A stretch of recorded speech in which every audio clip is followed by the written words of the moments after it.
Stop coming, I want to get on.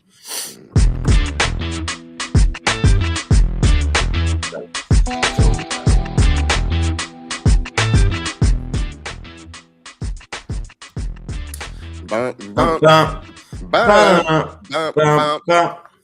Ring. Hey, everybody. Waiting for my Hey, everybody.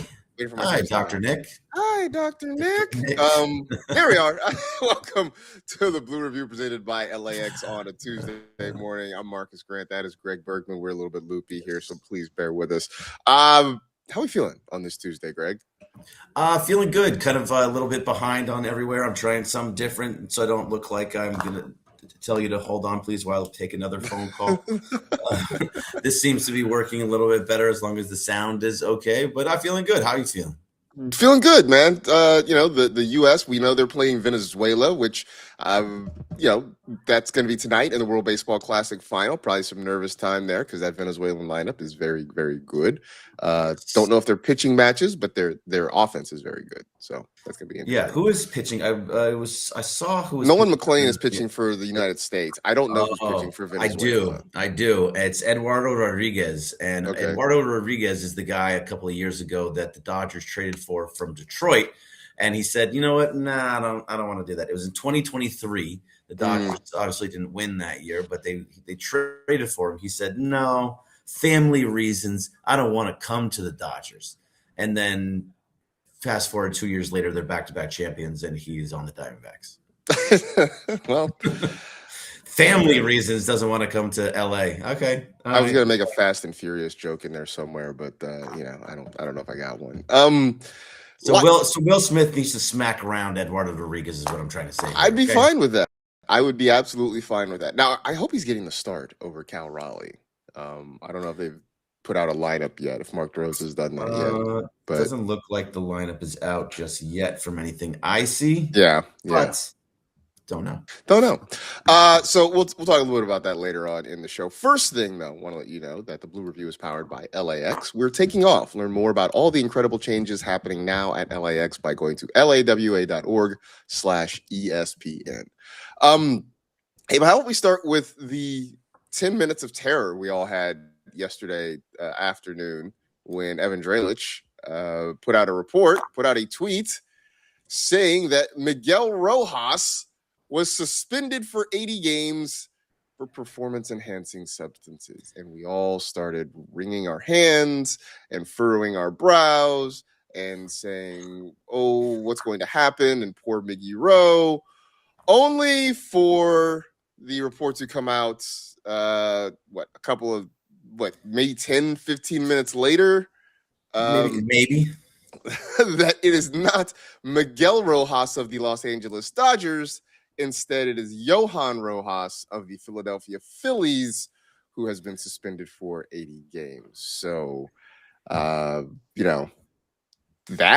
I guess. I mean, it's just a huge swing and a miss. I mean, that is a thing that, if you're talking about suspensions and PEDs and that sort of, that feels like a thing that you're going to just fact check a bunch of times instead of rushing to tweet out. But apparently, Evan Drellich did not take the time and the care to absolutely double, triple, quadruple check what it was. There it is, the original tweet that has since been deleted. But Greg, the internet is written in permanent ink. Like whatever you tweet is going to be out there because somebody's going to screenshot that thing. Yeah, so that's going to be there. If I'm writing that tweet, first of all, he just said Rojas. Oh, it has to be Miguel Rojas. I'm sure that's what it was. I'm sure that's exactly what it was. That's the first and only Rojas that has ever played Major League Baseball and has ever been a Rojas just in general. But if I'm writing that, the first thing I do is go, okay, Miguel Rojas. Then first, it's not even the right team. Like if you want of the Los Angeles Dodgers, he just saw Rojas. So to me, these are mistakes that writers make it so you don't trust them. There are certain writers, John Heyman, that I do not trust in the slightest. And these are the types of things that make me go, Well, if you're not going to pay attention to what you write, am I going to trust you? Now, Evan Drellich is a great writer for The Athletic, and he's always been somebody that when I see a tweet from him, oh, that's real, that's what it is. It's now going to be, if I see an Evan Drellich breaking news thing, I'm like, I'll wait for passing. Like there's only certain Ken Rosenthal, I'll listen to Ken Rosenthal. Jeff Passan, I'll listen to Jeff Passan. Drellich was one of those, and now I'll wait for Rosenthal or Passan. Yeah, I mean it's just a huge swing and a miss. So obviously he's going to have to sort of pay there's no actual physical penalty, but I think that loss of trust is a big penalty that he's going to have to pay just for making that mistake. So the good news is Miguel Rojas is not suspended. So when it's all said and done, the Dodgers will have their utility veteran infielder with them for the start of the season, and that is a good thing. So it will not be Johan Rojas of the Phillies because he's suspended for 80 games. What's crazy too is that this news came out like weeks ago, and the suspension finally came down. So even that part is even worse. So even more reason that you didn't. How did you? I don't know. But again, there's only been one Rojas in the history of Rojas. In all of Major League Baseball, in the 100 plus years or whatever of Major League Baseball, just only one guy named Rojas has ever played. There's only been one. It's been Miggy Ro. That's it. The only one. Also, I was thinking about it too. Like, why would Miguel Rojas always start taking banned substances in his final year at his big age? As they say on the internet, why now? We were talking about it because when the news broke, I mean, you saw me walking into the studio for Super Cross Talk. Marcus. Right. With Super Cross Talk. And as I was sitting down, John Ireland was reading the tweet.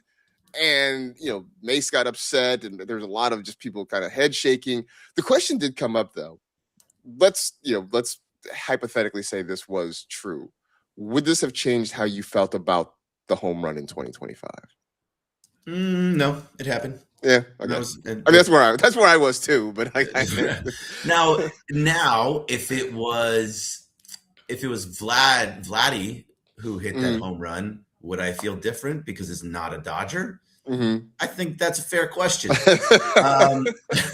Like Ryan Braun, I feel stole a MVP from Matt Kemp because he was taking performance-enhancing drugs. Mm-hmm. If it was Matt Kemp that stole it from Ryan Braun, would I feel the same way? I don't know. But no, it wouldn't. Yeah. Here's the. I think if it were the other, like, let's use the Ryan Braun, Matt Kemp example. I think you would have felt maybe a little bit of something about it, but you would have been like, oh, well, it happened. I think that's kind of where it is. Like, maybe somewhere in your gut, you'd have been like, that's a little bit, but you know what? Hey, man, he's our guy. So, congrats on the MVP win. So I watched all those home runs. I watched all those runs batted in. It had nothing to do with it. And then Ryan Braun, those were all fake. Those were all cheats. It just, we make it sound like we want it to sound, you know what I mean? Yeah, no, that's exactly what it is. So, anyway, look forward to seeing you, Miggy Rowe. 2025, nobody can ever take away from you. That home run is still one of the greatest swings in not just Dodger history, but one of the most amazing swings in baseball history because nobody saw it coming. Ever. Nope. Somebody that was not supposed to do it in the top of the 10th inning or the 11th inning. Mm-hmm. 11th inning, right? I don't know. No. It was the top of the ninth inning. Top of the ninth inning, to tie the game. That's top of the ninth inning with Shohei on deck. Everybody was like, hey, man, let's see what happens with Shohei. I mean, that was the expectation. Shohei's coming to the plate with a chance to tie it. Instead, Miguel Rojas is the guy who gets it done. Baseball is weird like that. Yeah, multiple plays too. I know I keep stepping on you. Like he had the play that got to Will Smith at home. Yeah. He had IKF out. He had a very, very big series. Very eventful series for a guy that wasn't even expecting to play all that much. No, and then he wasn't important. It ended up being really important. I became important at work suddenly, and it's ruining my life. So let's actually get back to current days. Living in the past is great, but the news came down, and not really a surprise, that Yoshinobu Yamamoto is going to be the opening day starter. I'm going to say, is it the right call? It's an easy call, right? If you're Dave Roberts, it seems like there's really no other option than having Yoshi be your opening day starter, right? Yeah, I don't even know who else you would go to. I mean, it would be Glasnow. No, probably not. It's definitely not going to be Roki.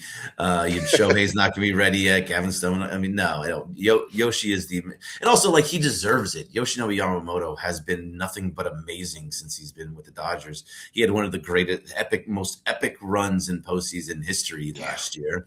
It's like on the level of Madison Bumgarner, who I hate to say that with, but he also did similar type things. Yeah. So that was what he did was phenomenal. So he 100% deserves it. And he's also the guy that I look at now when you look at the pitching staff. I'm like, that's the dude right there. That's your ace number one all the way through. You have like 5 number ones, but it's Yoshi. Yoshi is the straight up number one starter to me. Yeah, he absolutely is. So I saw this yesterday that when he takes the ball on opening day and throws the first pitch, he will become just the second pitcher in Dodger history to throw the final pitch in the World Series one season, and then the first pitch of the season the following season. The other being Sandy Koufax, who finished out the World Series, I believe it was 1965, with his complete game in Game 7, and then started opening day the next year. And I said that, and Travis immediately was like, well, it's not Oral Hershiser. So I went and looked. It is not, because Hershiser did get the final out in 1988. Yeah. But it was Tim Belcher who started opening day in 1989. Really? Yes. I believe, I don't know if Hershiser was sort of rehabbing something, but yeah, Tim Belcher was the opening day starter in 1989. That's wild. Maybe Hershiser started Game 2, so he wasn't hurt. He just wasn't the opening day guy. I was going to say maybe he was kind of like Blake Snell, and he was just tired from how long the postseason was, and just needed a little extra time. But wow, started Game 2. Interesting. Yeah. That's a really good nugget. I'm going to use that today on the radio. There you go. It is yours. So yeah, so Yoshi kind of making a little bit of Dodger history here as finishing out the World Series, and then he will start Game 1 of the following season. So there it is. So then I guess that begs the question: who does pitch game number? If Oral Hershiser pitched game number 2 in 1989, who pitches game number 2 in 2026? Is it Tyler Glasnow? At this point, no Snell. I would guess it's Glasnow. Yeah, I would have to go with Glasnow at that point. I mean, who else? We just were kind of running through it a little bit. It's not going to be Roki. It's not going to be River Ryan. It's not going to be Sheehan. It's not going to be Emmett Sheehan. Blake Snell's not going to be ready. There just really isn't another option. Not that Glasnow's not worthy of that number 2 spot. It's just that there isn't even anybody to fight him on it, I don't think. So, yeah, who else? I mean, I don't know who else could. Which really, then, when you start to think about it in your mind, like we keep talking about how great this pitching staff is, and you're like, how deep it is. You're like, well, is it that deep at the beginning of the season? And 29 other teams are saying, "Shut up." Right. Your number 7 guy is our number 1 guy. Okay. Right. Exactly. So, so there it is. We get Yoshi Game 1, probably Glasnow in Game 2. And I guess the good news is, and we've talked about this before, the way the schedule sets up in the first month or so, you can sort of get away without a 6th starter. We'll see them kind of go 5 guys. Did see, as Jeff Spiegel intimated on Monday's show, we will see Shohei probably pitch in the spring now that he is back. The expectation is he's going to pitch in the spring. So right now, I presume is he your number 3 starter right now as of opening day? I mean, if he's ready, he's going to be the 3-4 innings. So yeah, he is to me. I mean, and also I hate saying it. I probably say it at the beginning. These games aren't like the most important games. Mm-hmm. It's important for the standings at the end of the year. I totally get that.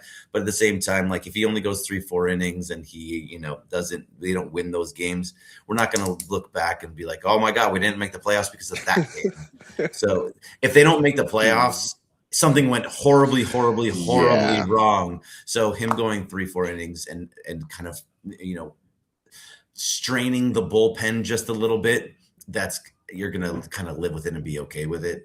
But also, yeah, he's the number 3. And I think by the end of the season, he's probably going to be the number 2 starter. I don't know. I still think that's probably Snell when you get a healthy Snell, I Maybe. think he's probably your number 2 guy. And then Shohei's 3 with Glass now at 4, and then you figure Sheehan at 5, Roki at 6 when it gets to that point. Or who knows? By the time that all happens, then River Ryan could. Look, there's so many combinations and permutations, right? River Ryan could be here. We know that some guys are going to get the old phantom IL stint probably, just because that's sort of how things work. So it's a good problem to have, is what I'm saying. It is. Yeah, Gavin Stone's going to be 2 months away from even starting to get back on. He's going to be back on the mound within a month, and then he's going to take at least another month. So he's about 2 months away. But also, like Shohei, he wants the whole narrative at the beginning of the season is that he wants the Cy Young, and if Shohei wants something, he typically goes out and does that thing and gets it. So if he wants to be the number 1 starter, he can turn himself into the number 1 starter. But to your point. All the 29 other teams being like, shut up. Do you worry? You talk about the Shohei maybe going 3 or 4 innings, and maybe they the bullpen has to stretch out a little bit early in the season. Do you worry about a repeat of last year? Because that ended up being a problem. Obviously, they were able to navigate through it and win a World Series, but we saw so much of the bullpen. I mean, they were the leader in bullpen innings by a mile midway through the season. Any concern that we might have a redo of that this year? So yes, there is a concern, but at the same time, this team specifically is built to kind of hold that off. Look what they did last year. They had that whole narrative, and all they did was like, let's just take our starters and put them in. They're fine. They'll be our bullpen. We'll use Roki as the closer. We'll use Emmett Sheehan as a long reliever. We'll use Justin Robleski.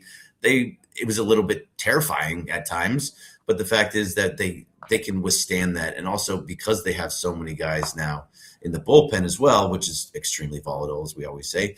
But I feel like it's going to be a much better season for that. I think Tanner Scott has a bounce back. I think Blake Trinan has a bit of a bounce back.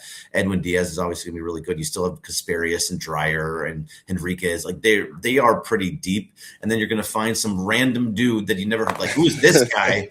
Ronan Kopp coming all the way up, and he's just like throwing darts not over and over again. It's just they have an embarrassment of riches right now. So I'm not too worried, but I always worry about bullpen just in general. I'm looking in the chat here. Bubba Holmberg says, confirmed. Marcus Grant says Yamamoto is better than Sandy Koufax. I didn't say that. I guess I didn't not say that, but I also didn't say that. So, I don't even know how you just said since Sandy Koufax. I don't even know where that one. This isn't like Aaron Judge stinks, but whatever. I'm up for a good laugh in the morning, so that's fine. Back to your bullpen stuff though. I do think there's more depth. It feels like there's more depth this year. I also think part of it is, and this I have no proof, no statistics, no anything to back it up other than just my gut feeling. I think Tanner Scott's going to be better this year. I hope Blake Trinan is going to be better this year. At some point we're going to see Evan Phillips back. So it does feel like there are more options, more weapons coming out of that bullpen than we had last year, because, by the time we got to August, it was, we were watching Tanner Scott like it was a horror film, man. It was just like you putting your fingers in your face and just trying to kind of peek through your fingers and stuff and hope nothing goes bad. I mean, nothing I think was worse. I think if you were to point out a rock bottom moment last season, it was the Baltimore game. You know which one I'm talking about. Oh God, yeah, of course I know what you're talking about. You know which one I'm talking about. Goes 8 2/3, and then they couldn't get one out. I mean, it's like, okay, he gives up the home run with Jackson Holiday, I think it was, and you're like, okay, well, that's unfortunate, but man, a great game. Let's just lock this down. Let's get this last out and lock it down. And no, it didn't happen. Tanner Scott couldn't do anything. Blake Trinan couldn't do anything. That was just that was very much rock bottom. And I felt so bad for Yoshi because he was was it Pajes that was in the outfield? Like he had a chance at catching that ball if he actually jumped up for it, but he just kind of let it bounce off the wall. And then that's when the wheels just totally fell off. Yeah. Oh, so God, that was maybe the worst moment, I think, of the season for the Dodgers last year. And that was the moment when it was like, Tanner Scott can't see the field again. And I think he might have had a couple of outings after that, but it wasn't very many. And at that point, they started kind of rebuilding the bullpen. So, and then he never even made the roster. And so far this year, he has a 0 ERA. He has given up 2 runs, but I don't know how they weren't earned. But 5.1 innings, he's given up 3 hits, 1 walk, 7 strikeouts, 0 ERA in 6 games. All right. I mean, that's improvement. If that's a sign, I know your preseason stats don't really mean much of anything, especially with a little over a week and a half left. But that's encouraging. That makes you think like, okay, maybe he's back to the guy that he was. We'll see. Obviously, it's going to matter what happens when he does in the regular season, but I feel good about him. He was one of the best closers in the game. Like he was nearly untouchable. He was the Shohei kryptonite, and then to be so bad, you have to assume he's going to be better this year. You have to assume he's going to be better for sure. Speaking of preseason stats and spring training stats not counting, Laura, there's a reason we're not talking about that 24-9 game that happened yesterday against the Brewers because it doesn't count. It doesn't matter. It means nothing. It means nothing. Although the guys in the bullpen did not. It was a bunch of guys that we don't know, but there was also some guys that we do know that did not pitch that well. Trinan did not have a great day yesterday. Jack Breyer had a really awful day yesterday. But Max Muncy hit a home run, and Teo hit a 3-run home run, and so that makes you feel better. Both Max Muncy's hit home runs, by the way, yesterday in the same game. That's wonderful. Not the same game, but in the same inning of their respective games, wherever they were. They weren't playing the A's. That's right. They were not playing the A's, but both Max Muncy's homered yesterday in the 4th inning. And also Tyler Glasnow. Yeah, I wish he was in the same game. Tyler Glasnow pitched well. So through 4 innings, he had given up no runs, and he had like 5 or 6 strikeouts. And then in the 5th inning, he didn't get through 5. So that's when he started to give up a couple of runs. But he was looking good prior to that. But that's always been kind of Glasnow's thing. He's untouchable for like 4 innings. And then you're like, whoa, who's this guy? Yeah. The other thing we just hope is Tyler Glasnow, just that lock-in mentality and that there's no rain in Philadelphia or anything like that is kind of what we're hoping for this year for Glasnow. Real quick, Laura Lara saying, I believe in Tanner's improvement. No to Trinan. Don't believe Trinan bounces back. I hope he does because he's going to be on this roster and he's going to pitch. So I hope he's able to bounce back. I'm going to look at the stats real fast, but Blake Trinan in his career is a up and down guy. Since early in the 2017s, so 2017, 2018, he is a up and down. So here, 2015, 3.8 with the Nationals. Then the next year, 2.2 with the Nationals ERA. 2017, 5.7 with the Nationals. When he got traded, 2.13. So then that's 2018, 0.78, 491, 386, 199. Then he was 1.8. Like he goes boom, boom, boom. He bounces up, down, up, down, up, down. 2022 is 1.8. He didn't pitch at all in 2023. 2024, he was 193. Then last year, 5.4. He goes at very high, like up, down at a very, very high level. So if this pattern continues, the 5.4 last year means that he's going to have like a 1.2 ERA this year. So those kinds of things that just looking at, just because it's happened every year of his career, good, bad, good, bad, good, bad, good. It's pretty amazing. So I believe in Trinan for that matter. All right, so hopefully that means we get the good Blake Trinan coming in 2026. So good spot for us to stop and get you ready for the Sedano and Cap Morning Extravaganza coming up next here on the ESPN LA YouTube channel. As always, appreciate everybody in the chat for hanging out with us. Shout out to Carlo for getting us up and on this morning. Real quick, when we wake up tomorrow morning, will the United States be champions of the World Baseball Classic?